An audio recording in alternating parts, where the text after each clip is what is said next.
This quarter we will be studying the prophetic and poetic book of Isaiah. So who was Isaiah? We know that Isaiah was the son of Amos. According to rabbinic literature, he descended from the union of Judah and Tamar.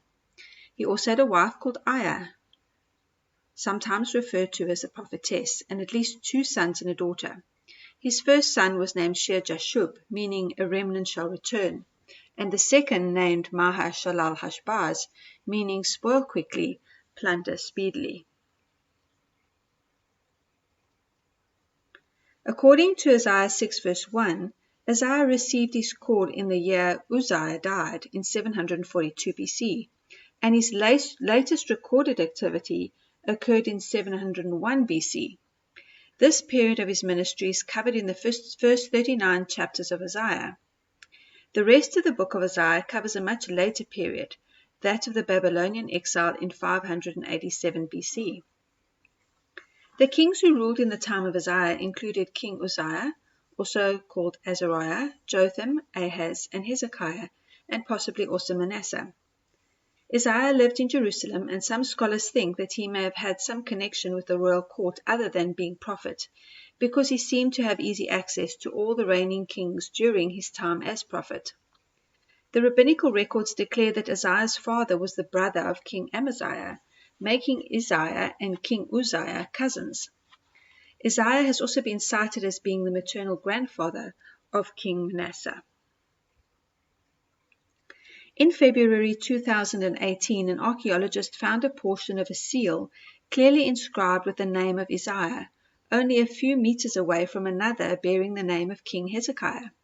It is not certain that the seal belonged to the prophet because the area on the seal containing the designation is damaged, and the inscription here is not definitive.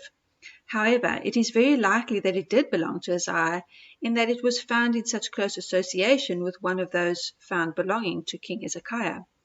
The biblical records indicate that Isaiah and Hezekiah were not only contemporaries, but also that Isaiah visited Hezekiah frequently. What was happening politically during the time of Isaiah in Israel and in Judah? After the death of Solomon, the tribes of Israel were divided into 2 kingdoms. The northern kingdom of Israel contained 10 of the tribes, leaving the tribes of Benjamin and Judah forming the southern kingdom.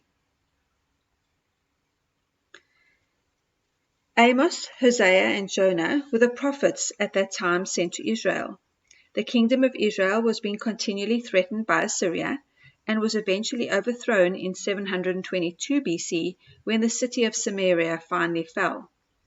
During this time, Micah and Isaiah were prophets in Judah, with Isaiah's task being very similar to that of Amos in warning Judah about their own impending doom if they refused to turn back to God.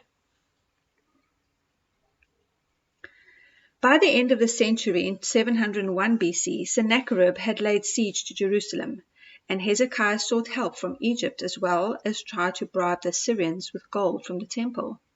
Finally, when Hezekiah turned to God for help, Isaiah predicted the retreat of Sennacherib and also the last years of Hezekiah to be peaceful. The impending captivity of Judah would be delayed until after Hezekiah's death. Isaiah counseled with kings, but he was not unfamiliar with the common man. He took an active part in events and guided people of authority.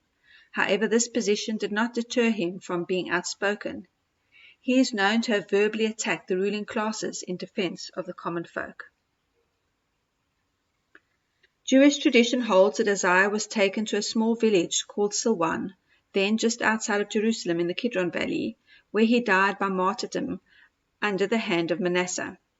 Here there still exists a memorial tree on top of a hill, the supposed place where he was sawn in half, and a little further away a memorial stone inscribed in Greek, place of the prophet Isaiah.